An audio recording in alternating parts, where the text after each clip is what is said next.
저희 아이가 어릴 때에 손을 잡고 가는데 갑자기 이 아이가 저에게 질문해요. 아빠는 내가 좋아, 하나님이 좋아?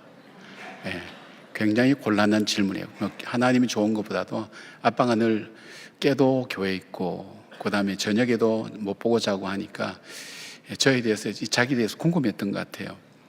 여러분은 어떻게 대답하실래요? 그렇게 물어볼 때. 참 이거 신앙 고백보다 훨씬 더 어려운 얘기입니다. 그래서 하나님께서 순간적으로 지혜를 주셔서 이 세상에서 가장 사랑하는 딸을 주신 우리 하나님을 사랑해 그랬어요. 참 잘했죠. 우리는 가끔 가다가 궁금할 때가 있어요. 대체 하나님 앞에서 나는 어떤 존재인가? 하나님은 나를 어떻게 생각하실까? 기도할 때도 응답이 제때 되면 하나님이 내 말을 듣고 계시고 내 기도를 듣고 계시는 건 알겠는데, 이분은 소식이 없을 때가 참 많지요. 우리가 생각해도 응답도 없고, 그 다음에 현실적으로는 어려운 일들이 자꾸 일어나면서 신앙생활을 하면 할수록 갈등도 심해지고 더 어려움도 되어질 때, 정말 하나님은 살아 계시기나 한 걸까? 나를 기억이나 하는 걸까? 그런 생각을 할 때가 우리 신앙생활 할 때 있어요. 오늘 이 서기관과 바리새인들이 바로 그런 마음이에요. 예수님께서 율법이 금하고 있는 죄인과 세리들과 어울리고 그들과 함께 음식을 먹는 것을 보면서 이 개역 한글 성경, 지난번 성경 보면 원망했다 그랬어요. 오늘 우리 본문에는 수군수군거렸다 그랬어요. 그래서 그 죄인과 세리들에게, 또 그렇게 수군거리는 바로 바리새인과 서기관들에게 하나님의 마음이 어떤 것인가, 그것을 주님께서 오늘 비유를 통해서 말씀하세요. 우리가 잘 아는 세 가지 비유인데 이게 비유들이라고 쓰지 않고 비유라고 단수를 썼어요. 그 이유는 뭐냐면 같은 주제를 가지고 있다는 거예요. 그 주제가 뭐냐면 하나님의 마음, 너희들을 향한 하나님의 마음이 이런 마음이다. 그 말을 쓰면 뭐냐면 오늘 곧 나를 대하시는 그 하나님의 마음에 대한 설명을 오늘 이 본문은 하고 있는 거예요. 그 중에서 이제 이런 양 찾은 비유에 대한 말씀을 통해서 우리에게 말씀하고 계시죠. 나를 주님은 어떻게 대하시는가? 주님은 이런 양을 찾는 목자의 심정을 우리에게 설명해 줌으로 인해서 우리를 향한 하나님의 마음을 우리에게 증거해 주고 있습니다. 그 하나님 마음은 뭘까요? 첫 번째로 볼 수 있는 하나님 마음은 이런 양을 기억하는 사랑입니다. 4절 말씀 보니까 너희 중에 어떤 사람이 양 100마리가 있는데 그 중에 하나를 잃으면 99마리를 들여두고 그 잃은 것을 찾아내기까지 찾아다니지 아니하겠느냐 그랬어요. 기준에 따라 달리 볼 수 있지만 양이 100마리 정도면 적은 수는 아닐 겁니다. 특별히 양을 방목하기 때문에 양을 한 마리 한 마리까지 기억한다는 것은 일반적으로 쉬운 것은 아닙니다. 그래서 많은 무리 중에 한 마리가 없어져도 잘 모를 수가 있다는 것입니다. 알 수는 있죠. 왜냐하면 저녁에는 개수를 하니까 알게 되는데 없어진 즉시 발견하기는 참 어렵다는 겁니다. 그런데 이 목자는 100마리 중에 한 마리가 없어진 것을 찾아내고 발견했습니다. 아마 양을 칠 때 양들 중에는 홀로 무리를 떠나는 양이 있었을 것입니다. 그 중에서 목자는 어떤 양이 없어졌는지를 알아챘다는 것입니다. 한 마리가 없어졌구나를 알아채는 게 아니라 어느 양이 없어진지를 목자는 알아챈다는 것입니다. 왜냐하면 양들에 대한 관심이 있기 때문에 그랬습니다. 그 한 마리 한 마리를 얻기 위해 치루었던 대가가 있기 때문에 목자는 어떤 양이 없어진지를 안다는 것입니다. 동아프리카에서 선교사의 아들로 태어나서 실제 양을 먹여보았던 필립 켈러라는 분이 쓴 양과 목자라는 책이 오래전에 번역이 되었습니다. 거기에 이런 이야기가 나옵니다. 자신이 처음으로 암양 30마리를 사던 날 먼지투성이 울타리에 걸터앉아서 고르고 골라서 자기 양이 된 양들을 흡족하게 바라보고 있었습니다. 그런데 함께 했던 이웃 목자가 자기에게 예리한 칼을 주면서 필립 씨, 이제 저 양들은 당신의 것입니다. 표시를 하시지요 라고 말하는 것입니다. 이 목자들은 양의 귀에 상처를 내어서 자기 특유의 표시를 해둡니다. 이렇게 해두면 많은 무리 중에 섞여도 또한 멀리 있어도 그 양이 누구의 양인지 쉽게 구별이 된다는 것입니다. 그래서 모든 양들을 차례로 한 마리씩 붙잡아다가 나무로 된 받침 위에서 면도칼처럼 예리한 칼끝으로 깊이 금을 내어 표시를 합니다. 고통스러운 과정이지만 이 과정을 통해서 평생 동안 결코 지워질 수 없는 소유권의 표시가 남게 됩니다. 그리고 이 양들에게 각각 다른 이름을 지어준다는 것입니다. 그래서 양이 자기 이름을 부르면 고개를 든다는 것입니다. 요한복음 10장 3절에 이렇게 말씀합니다. 문지기는 그를 위하여 문을 열고 양은 그의 음성을 듣나니 그가 자기 양의 이름을 각각 불러 인도하여 내느니라고 말씀합니다. 그래서 목자는 자기 양을 알고 그 양의 이름도 아는 것입니다. 한 마리 양이 없어져도 누가 없어졌는지 알아차리는 것입니다. 양은 눈이 어둡습니다. 10m 앞을 보지 못합니다. 그래서 길을 잃으면 다시 집으로 찾아오거나 무리 가운데로 돌아오는 법은 없습니다. 자기 혼자 먹이를 찾아서 따라가다 보면 어느새 무리와 떨어져서 혼자 알 수 없는 골짜기까지 그 먹이를 따라가다가 골짜기에 빠지게 되든지 아니면 맹수의 밥이 돼서 죽는 경우가 종종 있었다는 것입니다.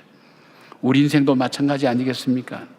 내가 좋아하는 것, 내가 즐거워하는 것, 편한 것, 내가 보기에 옳은 대로 행하다가 보면 분명히 행복해야 되는데 어느새 마음이 공허해지고 외로워지고 방황하게 되고 있는 자기 모습을 발견할 때가 있습니다.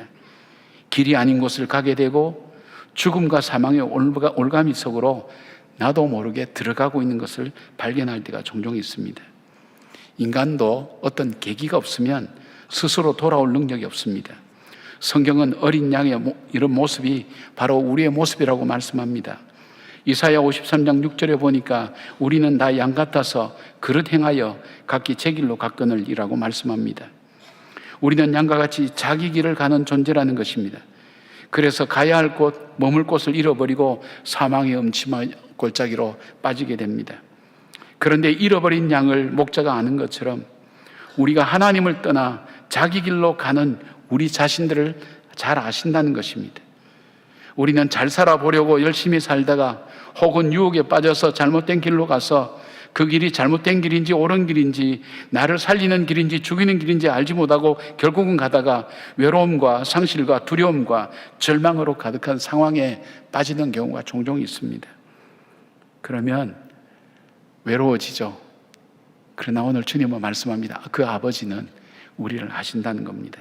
내가 어디에 있는지 어디로 가는지 말입니다. 왜냐하면 우리에게 관심이 있기 때문입니다. 왜 관심이 있습니까? 우리를 자신의 형상대로 만드셨습니다. 그리고 나를 위해서 자기 아들을 십자가에 못 박아 죽이시기까지 나의 죄와 허물을 치를 대가를 대신 치루어 주셨기 때문입니다. 그래서 성경은 한 사람 한 사람 우리를 지명하여 불렀다고 말씀합니다. 비록 지렁이 같은 야곱이라 할지라도 주님은 기억하시고 귀하게 여기시며 구원해 주신다고 말씀하셨습니다. 이스라엘이 가장 절망 속에 있었던 곳은 바로 바벨론의 포로로 70년간 잡혀 있을 때입니다. 기도에도 응답되지 않고 나라는 해방될 기미는 보이지 않고 좌절과 절망 속에 살던 그들, 하나님께로부터 버림받았다고 잊혀졌다고 다 얘기할 때 이사야 선지자를 통해서 주님께서 주신 말씀이 있습니다. 이사야 49장 14절부터 16절까지 보니까 오직 시온이 이르기를 여호와께서 나를 버리시며 주께서 나를 잊으셨다 하였거니와 여인이 어찌 그 젖먹는 자식을 잊겠으며 자기 태에서 난 아들을 긍휼히 여기지 않겠느냐. 그들은 혹시 잊을지라도 나는 너를 잊지 아니할 것이라. 내가 너를 내 손바닥에 새겼고 너의 성벽이 항상 내 앞에 있나니. 비유를 해도 어떻게 이렇게 비유할 수 있을까 생각했어요.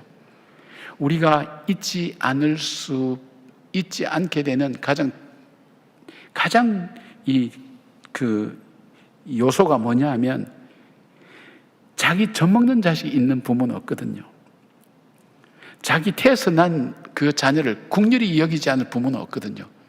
이것보다 더한 건 없어요.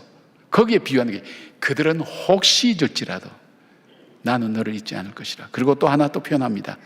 너를 내 손바닥에 새겼다. 우리 급하면 어디에 적습니까? 손에 적죠. 손바닥에 새겼다 그랬어요. 새겼다.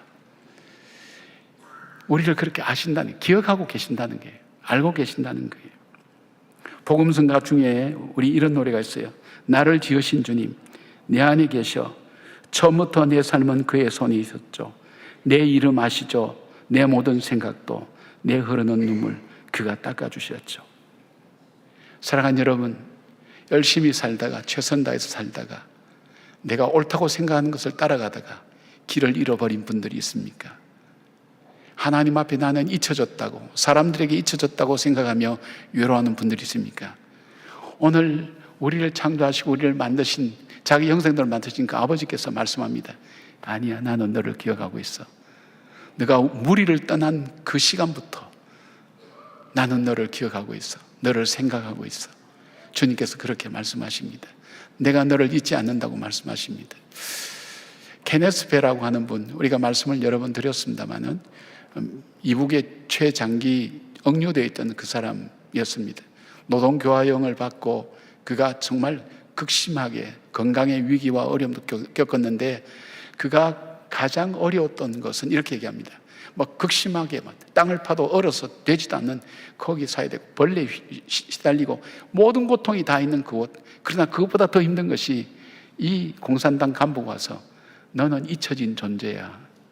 너는 버림받았어. 너희 나라도 너희 가족도 너를 찾지 않아. 너는 잊혀졌어. 하루에 한 번 내지 두 번씩 와서 꼭 그 얘기를 반복하는데 너무너무 괴롭더라는 거예요. 가장 괴로운 것이 육체적인 그 괴로움보다도 잊혀진 존재라는 것, 버림받은 존재라는 것. 그래서 그가 석방돼서 나와서 쓴 책이 뭐냐면 잊지 않았다. 우리 교회 와서 간증할 때도 그 고백이었어요. 잊지 않았다. 그걸 깨닫는 순간 내 영혼이 은총 입어 중한제진 벗고 보니 초막이나 궁궐이나 거지나 내 주 예수 모신 곳이 그 어디나 하늘나라, 그 찬송이 그에게서 터져 나오면서 지금 이 자리에 함께 계시고 나를 아시는 주님을 찬양할 수 있었다고 그렇게 고백합니다. 우리 아버지께서 말씀하십니다. 외로워하지 말고 두려워하지 말고 내가 너를 안다고, 내가 너 이름을 안다고, 너는 내 것이라고 주님께서 그 말씀을 가지고 우리에게 약속의 말씀을 해주신 겁니다. 안다고. 세리나 창기도, 그리고 심지어 원망하고 수군거리는 바리새인과 서기관들도 하나님이 아시고 기억하고 계신다는 것을 말씀하신 그 주님은 오늘 저와 여러분에게도 동일하게 말씀하십니다. 전 여러분 잘 모릅니다. 저는 교인들하고 개인적으로 잘 못 만나기 때문에 여러분이 구체적으로 누군지 자세히 모릅니다. 그래서 한번 우리 교인 중에 한 분이 그러더라고요. 우리 목사님은 죽을 때가 되어야 우리 만난다고. 그렇게 해서 제가 조금 건강이 좋을 때는 우리 처음 나온 평신도라도 장례가 있는 곳이면 지방에라도 다 갔습니다. 한 번은 안동에 있는데 또 전주에 장례가 났다 그래서 바로 또 전주까지 운전해서 갔습니다. 다 다녔습니다. 건강할 때. 왜요? 그런 목사가 돼서는 안 되겠다 생각했습니다. 지금은 그렇지 못하지만 그러나 우리 하나님은 여러분을 알고 계시고 기억하고 계신다는 것을 오늘 말씀해 주십니다. 두 번째, 이 목자, 우리 하나님은 어떤 분인가? 이 목자는 어떤 목자입니까? 잃은 양을 찾아내는 사랑입니다. 찾아가는 것보다 더 강한 표현이 찾아내는 사랑입니다. 본문을 보니까 양 한 마리를 찾기 위해서 99마리를 들에 두고 그 잃은 양을 찾아내기까지 찾아다니지 아니하겠느냐라고 말씀합니다. 99마리 양을 두고 잃어버린 한 마리 양을 찾기 위해서 험한 곳과 위험한 곳, 그리고 알 수 없는 곳을 찾아다닌다는 것입니다. 우리는 이 설명을 어떻게 이해해야 될까요? 그만큼 잃어버린 한 마리 양에 대해서 귀하게 여기고 소중하게 생각한다는 것입니다.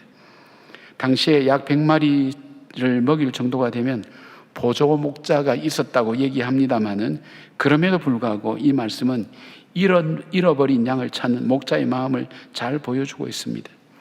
같은 내용을 다루고 있는 마태는 잃은 양을 표현할 때 미혹되다라는 의미를 가진 폴라나오라고 하는 단어를 사용해서 양이 미혹되어서 길을 잘못 든 것으로 그렇게 묘사하고 있습니다. 길을 잃어버린 것이 양의 잘못으로 벌어진 일이라는 것입니다. 말씀드린 것처럼 양은 멀리 보지 못하고 눈앞에 먹이만 보고 바라보고 가다가 무리에게서 떨어져서 길을 잃어버리고 위험에 처하게 됩니다. 양의 책임이죠. 그런데 누가는 같은 내용을 적으면서 이 단어를 아폴레사스라고 하는 단어로 바꿔서 기록합니다. 이거는 아폴림이라고 하는 단어에서 파송된 것인데 멸망시키다는 의미를 갖고 있습니다. 이 양을 잃어버리게 만든 것이 바로 목자의 책임이다, 그런 표현을 사용했습니다. 이 삼일교회 송태근 목사님이 이제 이렇게 표현합니다. 마태와 누가의 관점이 다르다는 겁니다. 둘 다 맞는 표현이지만 마태는 양에게 잃어버리는 원인을 말하지만 누가는 바로 목자가 자신의 잘못으로 양을 잃어버렸다고 받아들이고 찾아다닌다는 것. 아주 누가의 이 표현과 기록이 참 우리 마음에 와닿도록 하죠. 이방인들에게 대상으로 쓴 책이기 때문에 와닿게 합니다. 목자가 내가 잘못해서 이 양을 잃어버렸다고 그렇게 받아들이고 찾는다는 겁니다. 부모님들이 아이를 키울 때 한 번쯤은 한번 잃어보셨을 것입니다.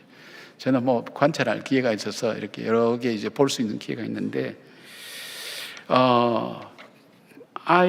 아이와 함께 가다가 부모가 아이를 잃어버리면 꼬마 때는 순간적으로 어디 가든지 없어지죠.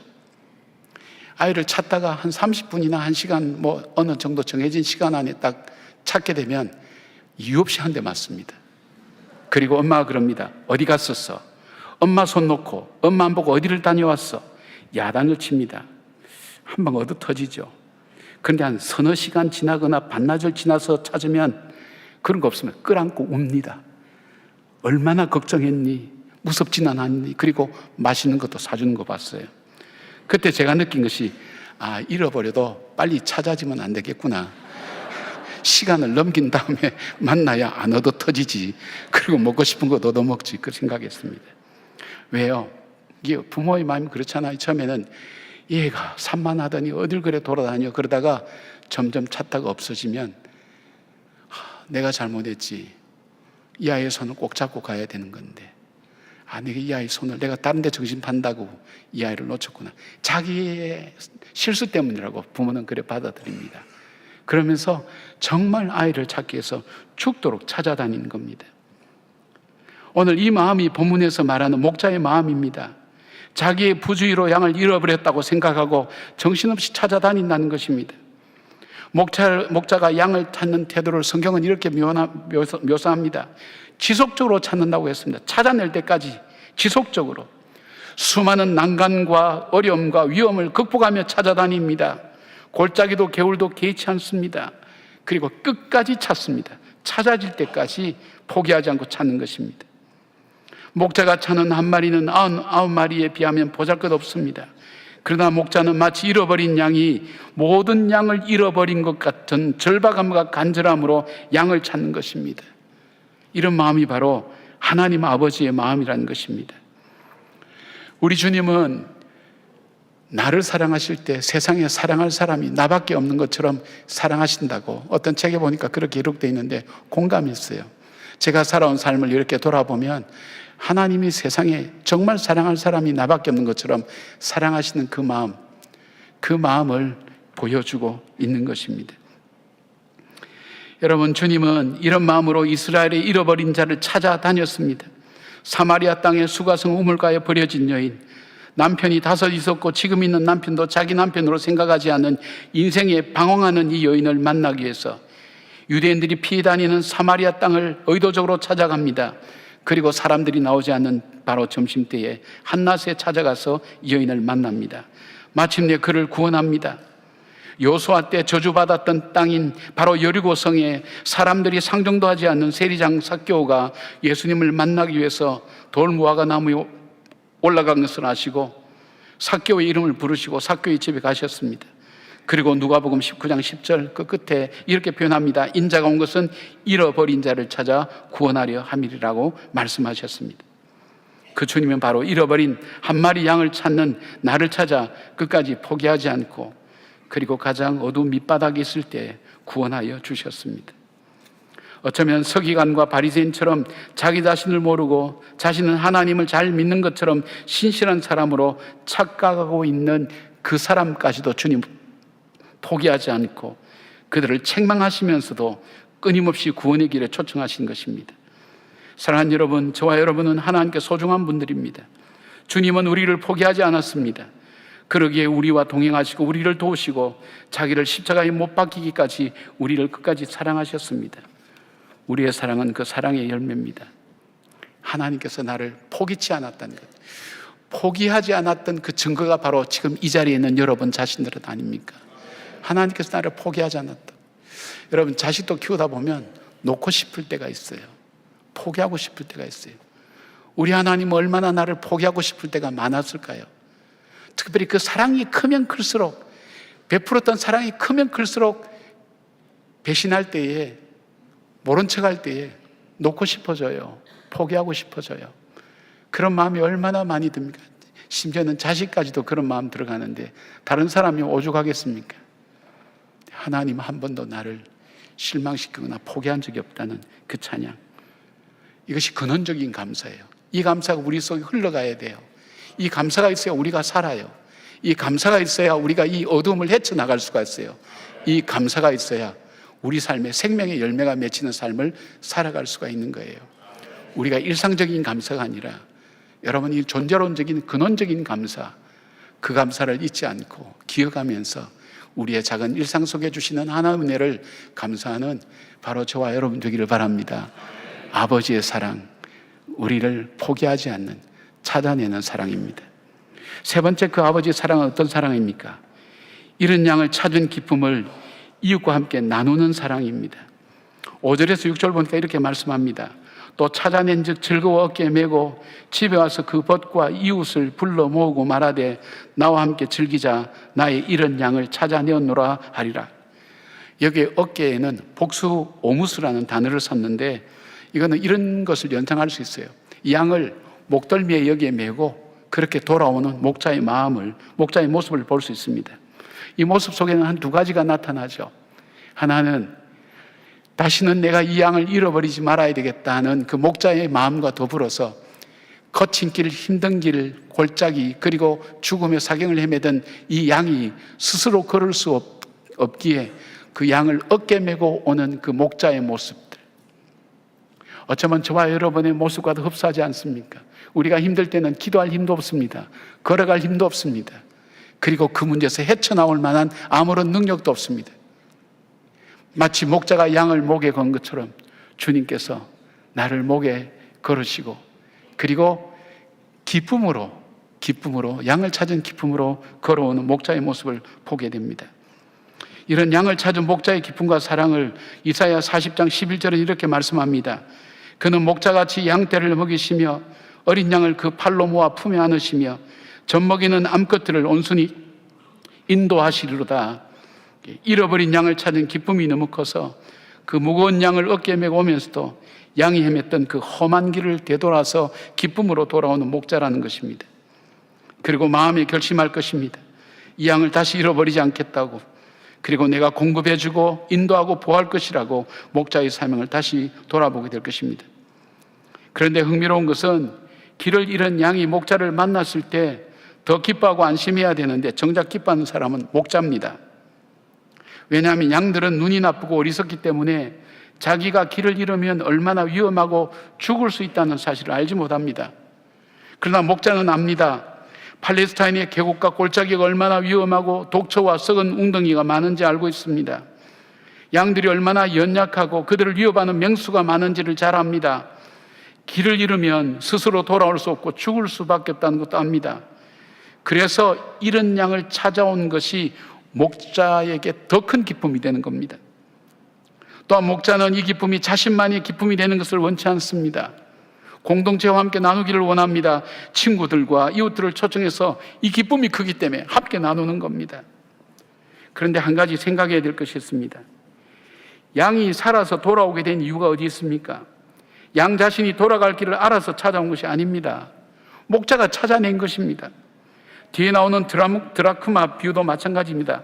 가장 돈의 단위인 드라크마, 그것을 잃어버린 여인이 드라크마를 찾습니다. 그 무생물인 드라크마가 두루룩 굴러 나와서 나 여기서 찾아가서 그랬지 않았습니다. 끝까지 찾았습니다. 목자가 끝까지 찾았고 여인이 끝까지 찾았습니다. 무슨 말씀 하실까요? 7절 보니까 이 말씀 하셨어요. 내가 너에게 이르노니 이와 같이 죄인 한 사람이 회개하면 하늘에서는 회개할 것이 없는 의인 99으로 말미암아 기뻐하는 것보다 더하리라, 그래 말씀하셨어요. 10절에 드라크마 비유에도 동일한 말씀을 하시죠. 우리는 하나님께 찾아진 바 된 존재들입니다. 우리가 하나님을 사랑한 것이 아니요 하나님 우리를 먼저 사랑하셨다고 사도 요한이 깨달았습니다. 그리고 우리에게 전해줍니다. 하나님이 우리를 찾은 것이 아니라 우리가 하나님을 찾은 것이 아니라 하나님이 우리를 찾으셨습니다.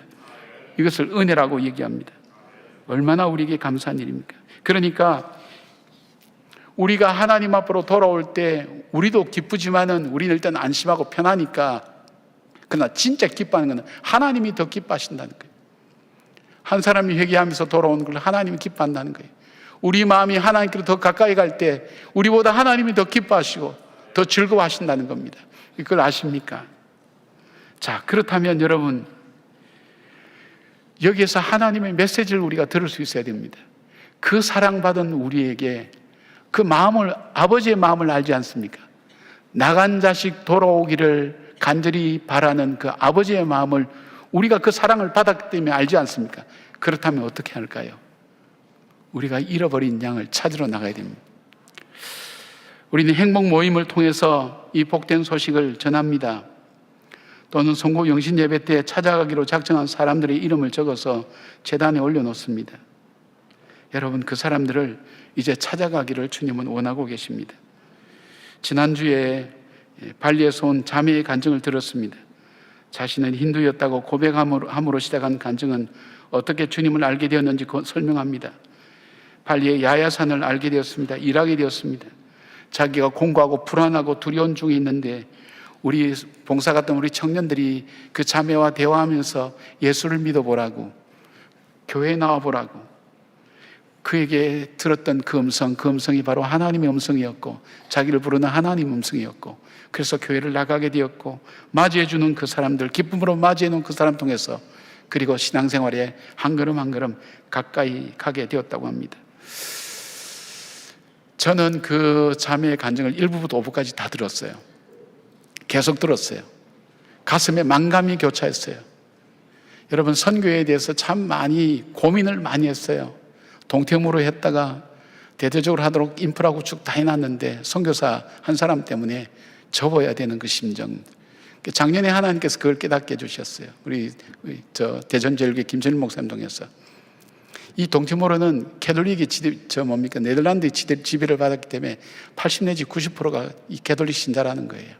이미 복음이 어떤 형태든 들어가 있어요. 근데 발리는 달라요.